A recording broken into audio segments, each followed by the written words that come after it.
ঈদের 3 দিন পর বাসায় আসার পরে কি কি বাজার করলাম সেটা আপনাদের সঙ্গে শেয়ার করব। অনেক দিন তো গরুর মাংস খেলাম, মুখে কোনো কিছু আর ভালো লাগতেছে না, তাই শাক নিয়ে আসতে বলছি। এই দেখেন, এটা হচ্ছে পুঁইয়ের শাক।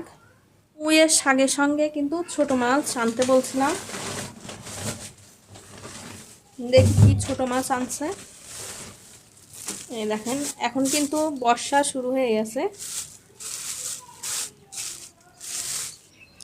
দেখেন, আনতে বলছি সুবনখর কি মাছ আনছে, সাদা মাছ বড়। আর কাঁকরোল নিয়ে আইছে।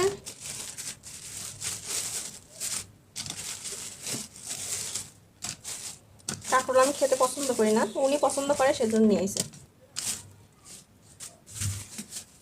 আর নিয়ে আইছে লেবু, এই যে পটল, লেবুগুলো কিন্তু অনেক সুন্দর হয়েছে। আর নিয়ে আইছে সিলভার মাছ।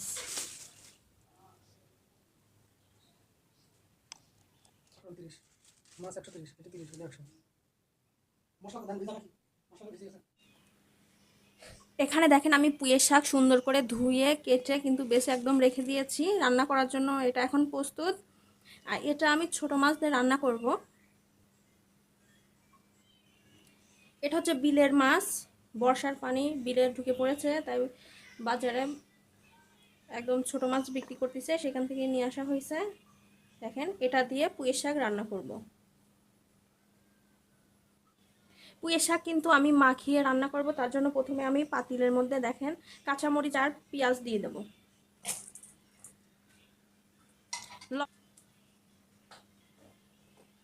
হলুদের গুঁড়া দেব, হলুদের গুঁড়া, ধনিয়ার গুঁড়া, জিরা আমি বেটে দেখেন ফ্রিজে রেখে গিয়েছিলাম ঈদের আগে, সেই মশলাটাই দিয়ে দিচ্ছি, এখন নষ্ট হয়নি, ডিপে রাখছিলাম, দিয়ে দিলাম। আদা বাটা দিয়ে দিচ্ছি সামান্য একটু। এর মধ্যে আমি সরিষার তেলটা দিয়ে দেব। হাত দিয়ে আমি ভালোভাবে মেখে নেব।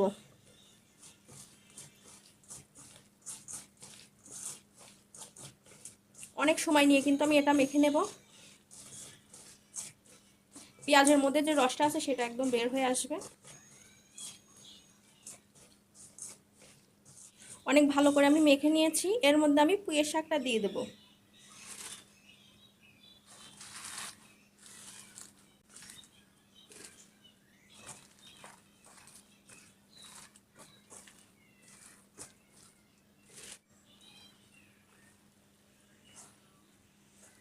দেখেন, ভালো করে কিন্তু একটু মেখে একদম ভেঙে নিচ্ছি, তাহলে তরকারিটার টেস্ট আরও ভালো আসবে। সেজন্য এর মধ্যে আমি সামান্য একটু পানি দিয়ে দেবো, শুধু হাতটা ধুয়ে সামান্য।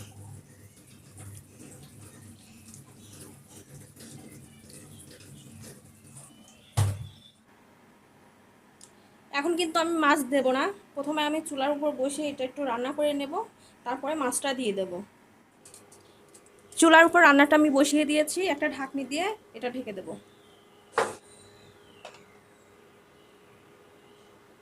5 মিনিট পরে দেখবো কি অবস্থা।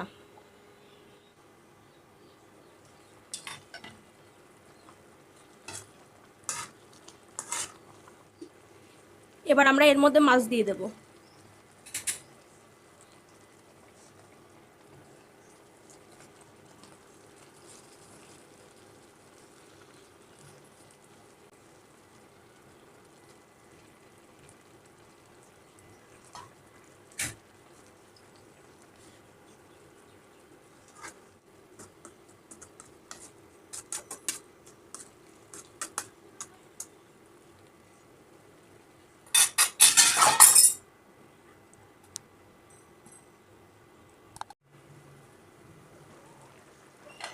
এটা নামিয়ে ফেলবো, দেখবো লবণ হয়েছে নাকি।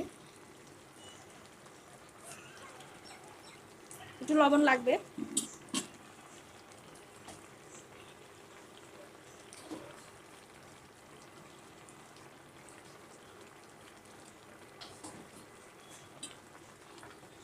নেড়েচেড়ে আমি আবারও দেখেন, রান্না আমাদের হয়ে গেছে। এটা রান্না করতে কিন্তু বেশি সময় লাগে না, শুধু মাখিয়ে দিয়ে বসাই দিলে একদম হয়ে যায়, নাড়াচাড়ারও দরকার নাই। দেখেন, ঝোল আমাদের এরকমই থাকবে। নামিয়ে ফেলানোর পর মানে নামিয়ে নেওয়ার পরে এটা কিন্তু আর একটু কমে আসবে, তাই এরকমভাবে আমি নামিয়ে ফেলবো।